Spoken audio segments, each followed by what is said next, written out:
ये सर्कल का last question है और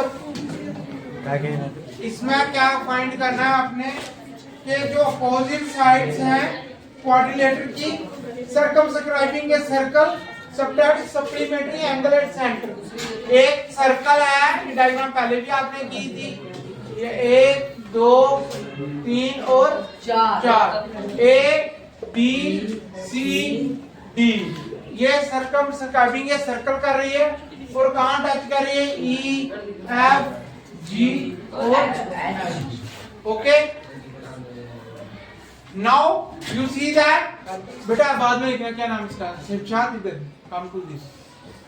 अब हम क्या करेंगे, यहां पे ये सेंटर है, ये एंगल हो गया, ये ओ है, हमें प्रूव करना है angle A O B plus angle D O C, opposite side वाले एंगल जो है उनका सम कितना है, 180 सप्लीमेंट्री है, मीन 180 है।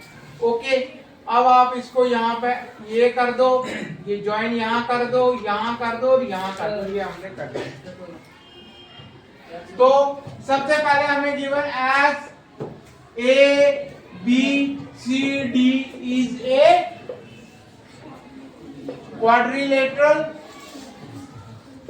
Circum describing a circle with center O, circle centre O को सर्कमस्क्राइब कर रहे हैं। अब मैं नाम रखता हूं एंगल का, यहाँ 1 2 3 4 5 6 7 एंड 8। ओके, यहां तक क्लियर है आपका? किसी का क्वेश्चन है, यू कैन आस्क मी। कोई क्वेश्चन नहीं है? अब हमने प्रूव करना है एंगल 1 2 और 5 6 का सम कितना आ रहा है, 180। 180 मीन सप्लीमेंट्री है।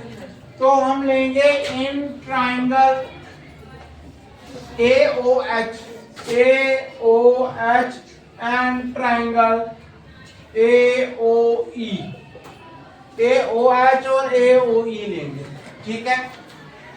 AO is equal to AO, क्यों? क्योंकि दोनों में क्या है, ओके। दूसरा angle OHA, angle OHA is equal to angle OEA, क्यों? each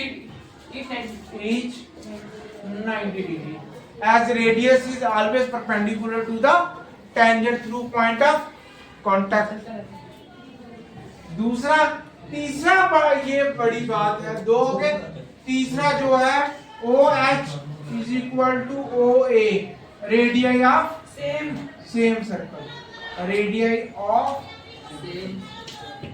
same circle. You know these three things happen to be equal up to triangle AOH और AOE triangle की तीन चीजें, एक तो राइट ट्रायंगल आ रहा है, दो अदर साइड इक्वल है। और कौन सी साइड है, एक तो हाइपोटेन्यूज है और दूसरी एक अदर साइड है। तो ये दोनों ट्रायंगल क्या हो जाएंगे, therefore triangle AOH congruent to triangle AOE by RHS। RHS का राइट हैंड साइड ही होता, मतलब राइट एंगल हाइपोटेन्यूज है अदर साइड। अब angle 1 is equal to angle A, क्यों? CPCT, corresponding part of congruent triangle. Corresponding part of congruent triangle का मतलब होता है जब दो ट्रायंगल कॉन्ग्रुएंट हो जाते हैं, उनकी सारी साइडें, सारे एंगल इक्वल हो जाते हैं। Corresponding part of congruent triangle, जो एक का पार्ट होगा दूसरे के इक्वल होगा। करस्पॉन्डिंग पार्ट्स हो गए एक का पार्ट मतलब ट्रायंगल के 6 पार्ट होते हैं, 3 साइड और 3 एंगल। और कॉन्ग्रुएंट हो गए जब अगर दो ट्रायंगल कॉन्ग्रुएंट, CT का मतलब होता है कॉन्ग्रुएंट ट्रायंगल। कॉन्ग्रुएंट ट्रायंगल के एक कॉन्ग्रुएंट ट्रायंगल के दूसरे कॉन्ग्रुएंट ट्रायंगल के पार्ट्स के इक्वल होते हैं। This is what we have to prove. अब अगर 1 8 के इक्वल होगा, एंगल 2 किसके इक्वल होगा? सिमिलरली अगर 1 8 के इक्वल आ रहा है, 2 किसके इक्वल होगा? 3 के। और यहाँ 6 किसके इक्वल होगा? एंगल 7 के। और angle 5 is equal to angle 4। ये एंगल सारे एक दूसरे के इक्वल होंगे। जैसे इस डब्बे में ये और ये इक्वल है, ये और ये इक्वल है, ये और ये इक्वल होंगे और ये इक्वल हो जाएंगे। Therefore हमें पता है एंगल 1 प्लस एंगल 2, ये लड़की को शायद नहीं लिखा होगा, इधर लिख देता हूँ। देखो angle 1 plus angle 2 plus angle 3 plus angle 4 plus angle 5 plus angle 6 plus angle 7 plus angle 8 is equal to 360। क्योंकि ये कंप्लीट एंगल है, क्योंकि पूरा जो कंप्लीट डिग्री होती है 0 से शुरू होती है और एंड कहाँ होती है? 360।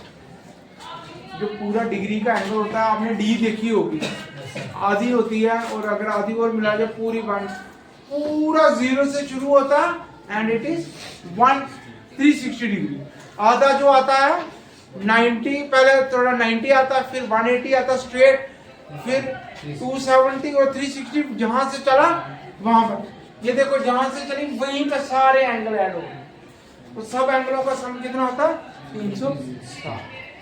अब यहां पे सुनो, हमें 1 2 के इक्वल है, एंगल 1 8 के इक्वल है। 1 और 8 की जगह मैं क्या लिखूंगा? एंगल 1। 2 जो है 2 1 और 2 है ही है। 3 किसके इक्वल है? 2 के। एंगल 2 और 3 की जगह भी 2 लिखूंगा। फिर एंगल क्या है? 4 किसके इक्वल है? 5 के। 5 चाहिए हमें, तो एंगल 4 और एंगल 5 के इक्वल है और एंगल 5 आ जाएगा। प्लस एंगल 6 से वैसे ही आएगा, एंगल 6। और जो एंगल 7 है, एंगल 7 किसके इक्वल है? 7 के इक्वल, 7 6 के इक्वल है। 7 किसके इक्वल आएगा? 6। और ये एंगल 6 प्लस एंगल हमारा 8 की जगह एंगल 1 हो जाएगा 360। अब ये सारे के सारे डबल डबल हैं। एंगल 1 जो है डबल है, एंगल 2 भी क्या है? डबल है, एंगल 5 भी डबल है और एंगल 6 भी डबल है। एंगल 5 भी डबल है और एंगल 6 भी डबल है, 360। ये सारे डबल है। 2 मैं बाहर निकाल दूंगा इन सब का, 2 क्या करूंगा? कॉमन निकालूंगा। तो हमारे पास कौन कौन सा एंगल आ जाएगा? Angle 1 plus angle 2 plus angle 5 plus angle 6 is equal to 2 common है, इसे जाकर डिवाइड हो जाएगा। 360 divide by 2 is equal to कितना हो जाएगा? 180। देखो 1 और 2 का सम, 1 और 2 का और 5 और 6 का सम कितना आना चाहिए? 180 हो गया। यही हमें प्रूव करना था। Hence हमने पहले 1 से 8 तक लेना है। 8 की जगह 1 लिखना है और 3 की जगह 2, 4 की जगह 5 लिखना है और 7 की जगह 6 लिखना है। ये सारे के सारे क्या हो जाएंगे? डबल हो जाएंगे। 2 कॉमन निकालेंगे, दूसरी साइड जाएगा, क्या करेगा? 360 को डिवाइड करेगा। अगर हम 360 को डिवाइड करते हैं, व्हाट वी गेट 180। ठीक है, this is what we have to do. Okay, do this one.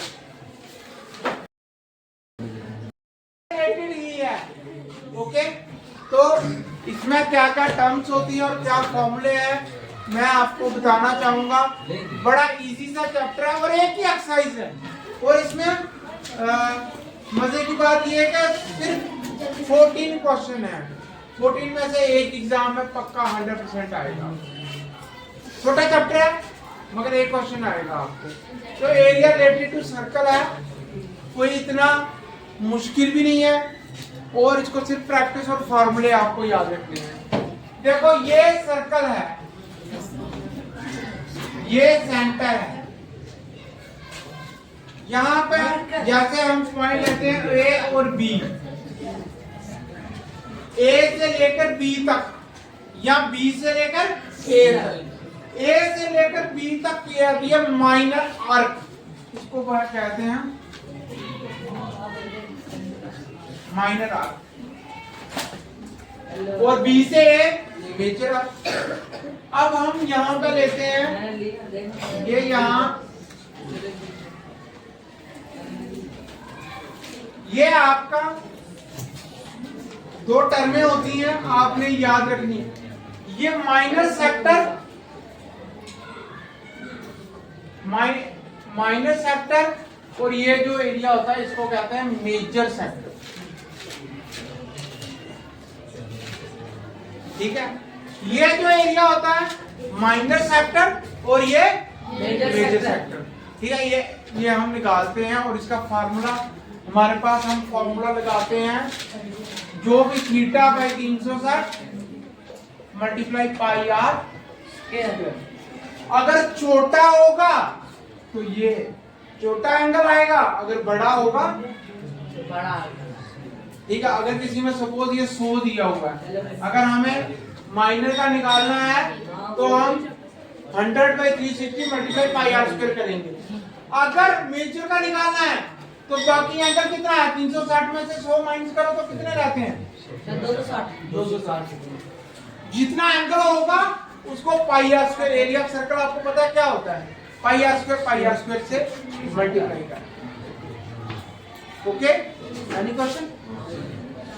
अब हमारे पास एक और टर्म आती है, सपोज सर्कल है, यहाँ पे हम कार्ड ले लेते हैं ए और बी, ये ओ है, ये जो इसके बीच में एरिया आता है इसको कहते हैं माइनर सेगमेंट। Minor,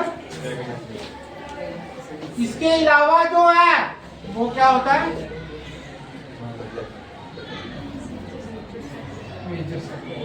okay.